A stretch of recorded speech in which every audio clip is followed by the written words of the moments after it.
menjadi kufur seseorang ketika dia mendakwakan atau mengklaim dirinya sebagai nabi atau ngaku-ngaku sebagai nabi lah. Kenapa kufur? Ya karena bertentangan dengan 3 hal. Yang pertama bertentangan dengan ayat Al-Quran surah Al-Ahzab ayat 40 yang khotaman nabiyyin. Yang kedua bertentangan dengan hadis-hadis Nabi yang sahih. Dan yang ketiga bertentangan juga dengan ijma ulama, kesepakatan ulama. Intinya setelah Rasulullah, setelah Nabi Muhammad SAW itu tidak ada lagi nabi. Itu aja intinya. Ya, yang ada pewaris Nabi. Ya, ini para ulama-ulama itu juga ulama yang amilin, yang mengamalkan ilmunya dengan sungguh-sungguh. Dan yang istiqomah. Yang istiqomah, tidak tergiur dengan istilahnya al-jah wal mal, kedudukan dan harta kekayaan. Subhanallah. Dan itu nggak akan dibawa ya Pak Ki ya? Nggak akan dibawa. Justru amal soleh yang Subhanallah. Ya. Baik.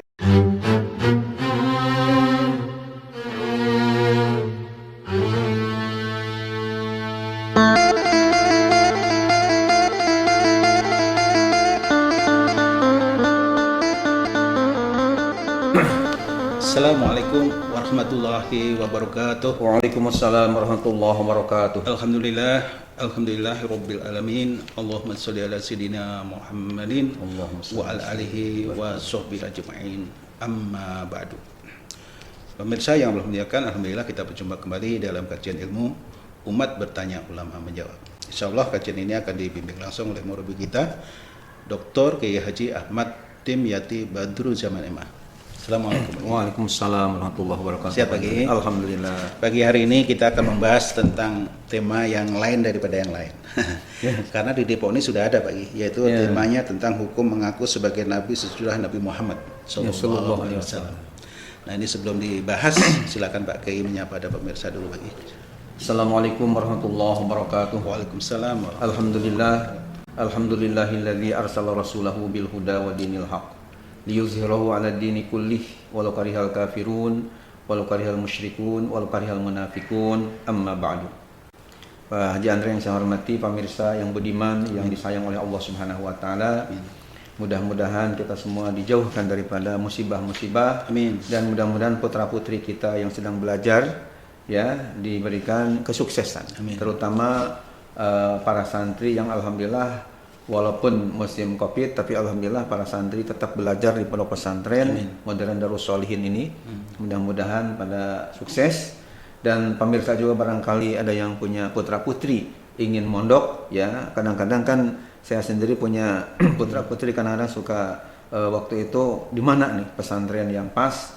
Nah, mudah-mudahan pesantren Modern Darus Sholihin ini salah satu jawaban bagi para bapak atau ibu yang ingin putra-putrinya menjadi anak-anak yang soleh dan solihah. Jadi insyaallah di masa pandemi ini kita nggak ada yang kena Covid Pak Kiai. Alhamdulillah tidak ada yang kena Covid ya.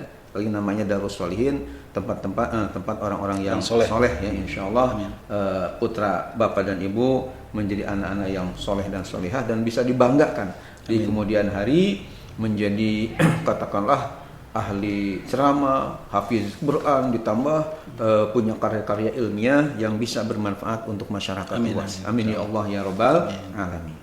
Selanjutnya Pak Andre, kita langsung aja kita bahas masalah yang penting ini karena ini menyangkut masalah akidah. Ya. Kalau akidah seseorang ini melenceng, ini khawatir menjadi kufur kepada Allah Subhanahu ya, menjadi kufur. Agamanya nggak berarti. Agamanya ditolak oleh Allah. Baik, silakan Pak Andre dibacakan. Iya, baik. Pertanyaan begini Pak Kiai. Pertanyaannya, baru-baru ini saya mendengar informasi bahwa ada seorang profesor di Jakarta yang mengaku sebagai nabi. Bagaimana menurut hukum Islam tentang orang yang mengaku menjadi nabi setelah Nabi Muhammad SAW? Firman Allah, walaki rasulallahi wa khataman nabiyyin alladzi khataman nubuwata fataba'a 'alaiha fala tubtahu li ahadin ba'dahu ila qiyamis sa'ah. Artinya akan tetapi Nabi Muhammad Rasul Allah dan khataman nabiyyin yang menutup pintu kenabian sehingga tidak akan terbuka lagi pintu kenabian itu bagi siapapun juga sesudahnya hingga hari kiamat. Jadi oleh beliau ditafsirkan ayat tadi seperti itu, bahwa sampai hari kiamat pun tidak mungkin ada yang muncul lagi seorang nabi pun setelah Nabi kita Muhammad sallallahu alaihi wasallam berdasarkan ayat wa khataman nabiyyin. Bahkan di dalam tafsir Ibnu Katsir juz 5 halaman 470 saya juga kemukakan kata beliau fahadil ayah nasun fi annahu la nabiyya ba'dah. Ayat ini adalah nas, yakni keterangan yang tegas bahwa tidak ada lagi nabi sesudah Nabi Muhammad sallallahu alaihi wasallam. Kita lanjutkan kepada hadis ya. Jadi kita lanjutkan kepada hadis, keterangan dari hadis Nabi sebagai katakanlah penguat kepada ayat Quran tadi. Nah, di dalam hadis Nabi kita baca hadis yang pertama dari Sahih Bukhari. Ya. Sahih Bukhari ada dalam juz 2 halaman 270. Hadisnya begini bunyinya, An Abi Hurairah radhiyallahu anhu anna Rasulullah sallallahu alaihi wasallam qala inna masali wa masalal anbiya'i min qabli kama sali rajulin bana baitan fa ahsanahu wa ajmalahu illa mawdi'a labinatin min zawiyatin faja'alan nasu yatufuna bihi wa ya'jabuna lahu wa yaquluna hal wudi'at hadhihi labinatu qala fa ana labinatu wa ana khatamun nabiyyin ruwahul Bukhari. Artinya dari sahabat Abu Hurairah radhiyallahu anhu bahwasanya Rasulullah SAW telah bersabda, perumpamaan saya dan nabi-nabi sebelum saya laksana seorang laki-laki yang membangun sebuah rumah dengan bagus dan indah sekali. Tetapi pada suatu sudut bangunan itu masih terdapat batu bata yang belum dipasang.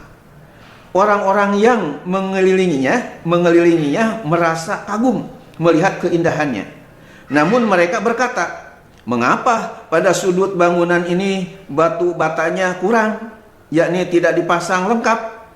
Nabi Muhammad SAW meneruskan hadisnya, akulah batu bata yang satu yang kurang tadi, dan aku adalah penutup para nabi. Hadis riwayat Imam Bukhari ada dalam Sahih Bukhari juz 2 halaman 270. Ya, pasal yang menerangkan tentang ridah atau kembali jadi kafir, ridah namanya adalah seburuk-buruknya macam kufur. Ketahuilah bahwa di antara macam-macam ridah atau kufur ialah ya macam-macam murtad ini ialah jika seseorang mukallaf yakni yang sudah akil baligh lagi dapat membedakan mana yang baik dan mana yang buruk, bercita-cita akan berbuat kufur di masa yang dekat atau masa yang jauh, atau ia mendakwakan mengklaim dirinya ya sebagai nabi, mendakwakan kenabian. Ini kitab Irsyadul Ibad halaman 5. Ini adalah menjadi kufur seseorang ketika dia mendakwakan atau mengklaim dirinya sebagai nabi atau ngaku-ngaku sebagai nabi lah. Mengaku-ngaku jadi wali juga ukurannya juga bagaimana itu ukurannya bagi? Ya, kalau bedanya kan kalau wali memang lebih rendah daripada nabi. Ya, cuman wali itu artinya ada waliullah itu ya, bukan wali murid, bukan wali santri. Orang yang sayang sama Allah. Ya, orang yang sayang sama Allah dan selalu dia menjauhkan maksiat kepada Allah Subhanahu wa taala yang luar biasa. Berarti nggak bisa mengakui dirinya sebagai wali, tapi orang lain yang akan melihat dia itu sebagai wali ya harusnya. Ya, bahkan kan ada ungkapan la ya'riful waliya ilal wali ya. Tidak ada yang tahu bahwa dia wali kecuali orang wali juga. Wali itu sendiri ya. Tidak bisa kita mengklaim diri saya sebagai wali misalnya, apalagi kalau akhlaknya masih dipertanyakan. Akhlaknya ya. Iya. Baik. Terima kasih. Mudah-mudahan bermanfaat dan kita dijaga dari akidah-akidah yang menyimpang. Amin ya Allah ya rabbal alamin. Terima kasih bagi atas kajiannya. Pemirsa, ini sudah jelaskan secara gamblang oleh murabbi kita, mudah-mudahan ini bermanfaat. Jadi intinya setelah Rasulullah, setelah Nabi Muhammad SAW itu tidak ada lagi nabi. Itu aja intinya. Ya, yang ada pewaris Nabi. Ya, ini para ulama itu juga ulama yang amilin, yang mengamalkan ilmunya dengan sungguh-sungguh. Dan yang istiqomah. Tidak tergiur dengan istilahnya al-jah wal mal, kedudukan dan harta kekayaan. Subhanallah. Dan itu nggak akan dibawa ya Pak Ki ya? Nggak akan dibawa. Justru amal soleh yang dibawa. Subhanallah ya. Baik.